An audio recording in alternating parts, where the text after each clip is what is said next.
evaluating one's own limitations and the possibilities for their transcendence, a forgiveness.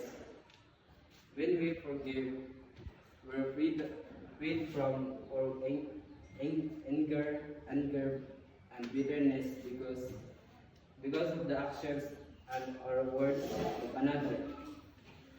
On the other hand, the hardness of our hearts is reinforced by a whole series of rational arguments. According to Sibato 2009, church feelings reflects inner pain can be self-destructive.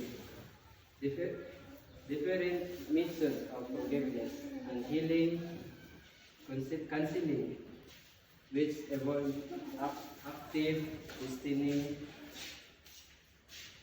and allow people to express and release their negative emotions. Talking to God, all hearts are expressed by relating to God all the traumatic effects of that. Problem asking forgiveness by talking to God and the healing process, emotions. This process make us reflect our hearts and obstacles. Example, pride.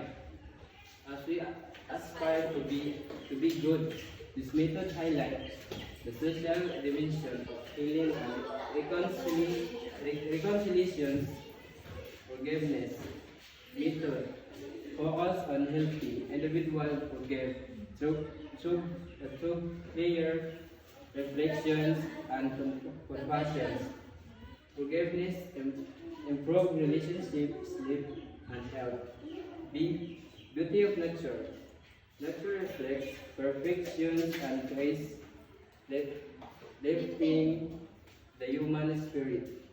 Small experience like a hug or sunset reveal the deeper meaning and beauty in life. Human experience can bring moment of spiritual clarity and connection. Vulnerability pointing state Augustine and showed that true love and connection with God involve humility and letting go of vanity being vulnerable and part of being human and means acknowledging our dependence on other and God. The failure.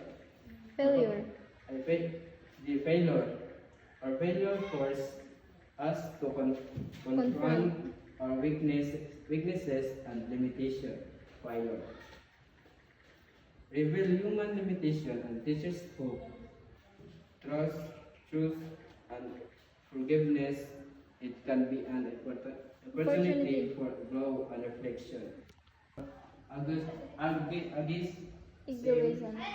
Against you and produce the illusion that other people are separate and oppose being competition for the satisfactions we grieve and facts they are manifestation of the same fundamental reality that we are a loneliness deep from vulnerability and for of death. Loneliness reveals our dependence on other of material things. F. Love brings richness, strength, and transcendence, often through sacrifice and about bodies we view. The more we love, the more risks occur. First, there are in life Aguilar 2000 team. In the point of view and Christianity, the soul. Like a lover who longs to return to God. In the care of Augustine conversion Love is the union with God.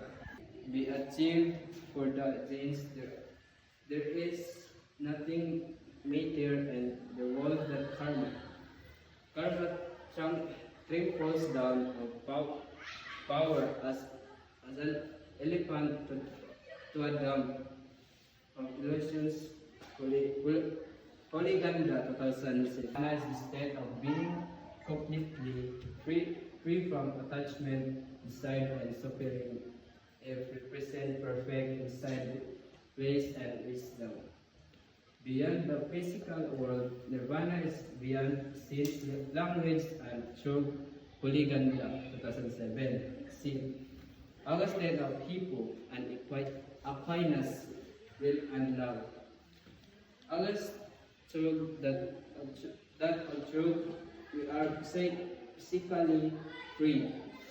We are morally bound to obey God's law, which is rooted in natural law and God's eternal law. Humanity has a tendency to sin, but is also capable of sharing God through grace.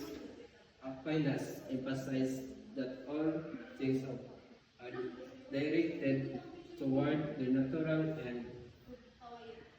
and for human. This is to live morally and safe union with God. Holiness and not easy and required eternal transformation and love for others, distinguishing the limitation and possibilities of transcendence. Spiritual truth is ultimately reality human process into move toward the divine. Enlightenment comes from within inward reflection. It's essential.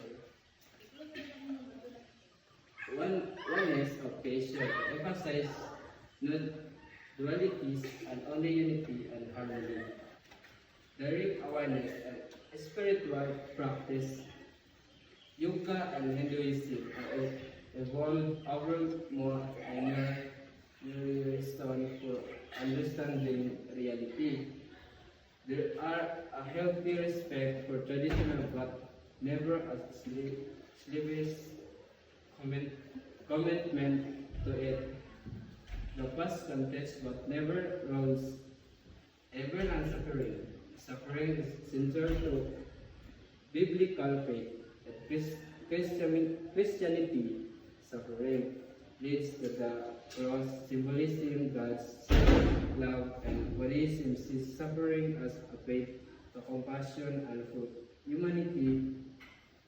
A religion which compassion becomes a law and burden exposed to its other. That's all. Thank you.